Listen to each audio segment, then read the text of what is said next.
Hello comrades, and welcome to another devlog of Payday to NQR, and in this video we're gonna go over some of the players' interactions with items and environment. And before we start, one thing that I kind of forgot to mention in the previous video, which was the first devlog of this, is that all of this is a huge work in progress. Like, I'm constantly changing stuff, adding some stuff, so just wanted that to be kept in mind. So first thing we're gonna start with is this funny thing, which you could probably notice in the gameplay showcase.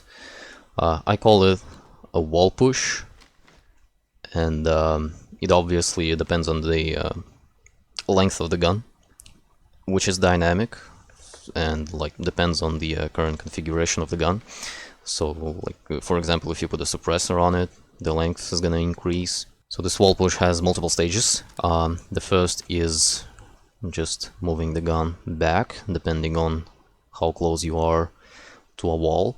Roughly at the middle of the stage, it interrupts my aiming down the sights action. So at a certain distance, it drops me out of aiming, so that I can't start aiming again, and it doesn't start it automatically. When the distance is fully regained, you need to do it manually.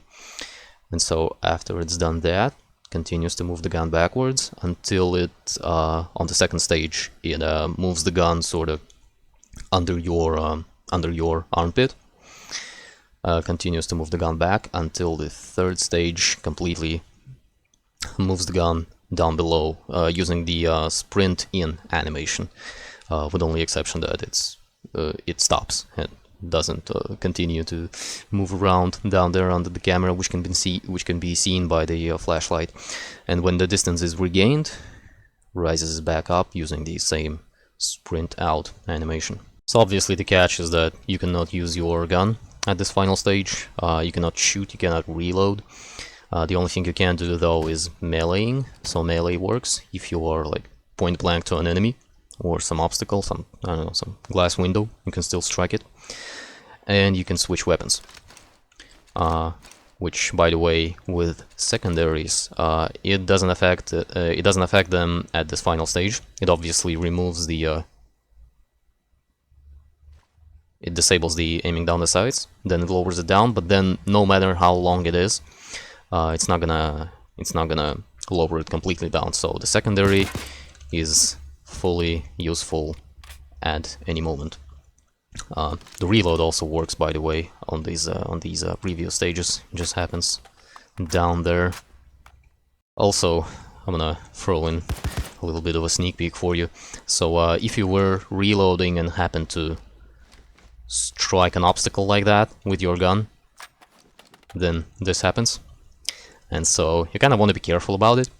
And we're gonna talk about this feature more when we're gonna start talking about guns handling. And so the biggest thing about it is that you can not only not use your gun while in this stage, you can also not use it while this animation of bringing it back up is happening. So you're gonna have to watch it until you be able to shoot. And how long this animation is depending on your gun's length and weight. And you're gonna have to watch this entire thing. Even if there was like, I don't know, a single frame of you being too close to a wall, like if you do this, you're gonna, as you can see, you're gonna have to watch your gun moving down and then raising it back up. So if I'm gonna start full autoing,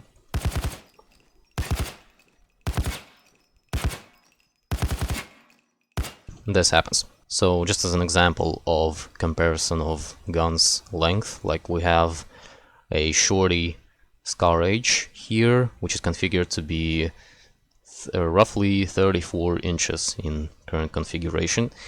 Like here, standing in this spot, I'm barely touching it. I'm barely touching the wall with it. But if I take a long boy, which is 52 inches. It has the longest available barrel and also a giant suppressor on the end of it. If I'm gonna start moving, like in the same spot, I'm already lowering it down and start to barely touching it right here. Primarily, obviously, so you wouldn't want an insanely long gun, despite how beneficial it might be in terms of its performance. In a really CQB kind of environment, you don't want to swing around your giant DMR sort of sniper rifle. So now let's talk a bit about actual interactions. So in Payday 2 we have two types of interactions. We have interactions like this, which, for example, a press of a button is an instant interaction where you do it, instantly, and then the character does this animation of doing something with its hand. And in vanilla, you could spam this shit, and I've added a little bit of a delay, a little bit of a cooldown to them, so you can only do another instant interaction when the character kind of brings its arm back onto the gun, so that it doesn't look janky. And that's pretty much it. And then we have a timed interactions, which requires some time, for which the character lowers its gun. And one thing you could notice is that the interaction circle doesn't immediately start going. That's why I'm taking into account the amount of time that is required for you to unequip your gun. For example, for this scar, it takes this much time to unequip it, and only after that an actual interaction is starting. Also, just generally, globally, many of the interactions distances have been nerfed to basically as much as possible for them to be, still be usable. But that primarily means that you're gonna have to be more up close and personal with objects to interact with them, which also includes many cases of you interacting with objects that are on the ground, which you probably used to interact with from your standing height. And this is no longer the case. For many of them, you're gonna have to sit down in order to reach them with your hands to interact with them. I am also adjusting interaction times, so many interactions are longer, some are shorter, and some of the interactions that were previously timed are now made to be instant. So with bags, you have seen me throwing a bag in the previous video. So when you, first of all, again, the interaction of picking it up is instant, unlike vanilla where it becomes instant when it's mid-air for you to be able to catch it instantly, but it works kind of janky, so I made it to be completely instant at all times, except for when the loot is not in the bag and you need to bag the loot. This action takes some time. And so with bags, I obviously didn't like the way that in vanilla Payday 2 you are this bag shooting cannon, and so you press a button and then the bag shoots out of your mouth instantly. And so I made this animation, which, well, I didn't make this animation, I just used this instant interaction animation that kind of implies that you first need to reach your bag that is on your body with your hand, and only then you kind of throw it out with a single hand. And while this animation is happening, you could press a throw button one more time, so that it will be like a double tap, and that way you throw it out very close to you, which, as I've been saying in the previous video, doesn't consume any stamina, unlike the regular throw, which is fully charged, which consumes quite a bit of it. So if you need to just put the bag down, not throw it out, then you just double tap it at any moment during this animation. So the faster you do the second tap, it will happen as soon as you press the button the second time, and so you just put it down. Also, the big thing is that interaction distance, as I've been saying, has been nerfed, so you cannot just grab the bag off the ground if you're standing. You need to sit down, grab it. So in order to make it less tedious, you're probably gonna want to, again, as in real life, you're probably not throwing stuff down on the ground, specifically for you to then not have to sit down to pick it back up. That's why we have tables in real life, right? So in the game, you're gonna probably want to start thinking about where you put your bags in order for you and your teammates to be more comfortable with transferring the bags. So you would want to find an elevated surface for, you know, easy access to them, which is you know, this wasn't the point of this change, but I just found myself thinking about it while playtesting, and so it kind of increases the immersion in a weird way, of me having to think about where I put my stuff for me to be able to more conveniently pick it back up, which is kind of interesting to think about in a non-VR, I guess, kind of game. You no longer, by the way, have a cooldown between interactions, which I forgot to mention, so you can just, as soon as you throw out the bag, you can pick another instantly. And by the way, you can still catch it mid-air, but it's quite a bit more difficult than vanilla because of the nerfed interaction distance. So you're gonna have to be way more precise when catching bags. Also, here's another little interaction with a bag, which is very experimental and very underdeveloped, that you can knock down an enemy with any bag.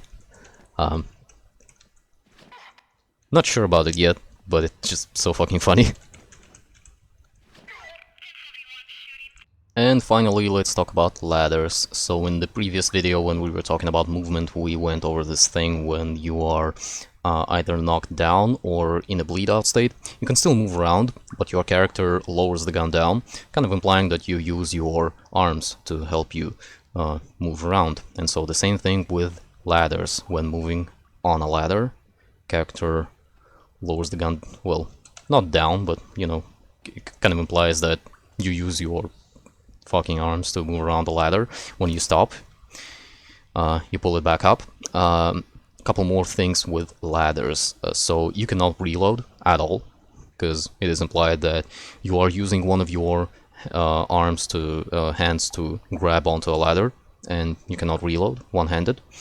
You can still aim down the sights with your secondary, freely shoot it, and throw your grenades. But with primaries, you can kind of notice it being sort of in this wall push, second stage of a wall push. That's because it is. Again, you are using only one of your hands to manipulate your rifle, so you kind of have to put it under your armpit to give it more stability. So in this pose, you can no longer aim down the sight. Again, this is only with primaries. You can still shoot it, and again, you cannot reload it. And wall push is still present, so if it's long enough to notice it, you are not going to be able to use your gun at all. You can still interact with objects, but obviously you need to keep in mind when engaging in a firefight while being on a ladder that, first of all, you're going to have to completely stop in order to be able to shoot your gun, and second of all, you're gonna have to watch the entirety of the animation of you pulling the gun back up, and depending on how large and heavy your gun is, that's gonna take longer, so you're gonna have to take it into account. And usually doesn't go very well, but if we take a smaller gun, it might help us be able to start engaging in this firefight a little bit faster because of increased mobility.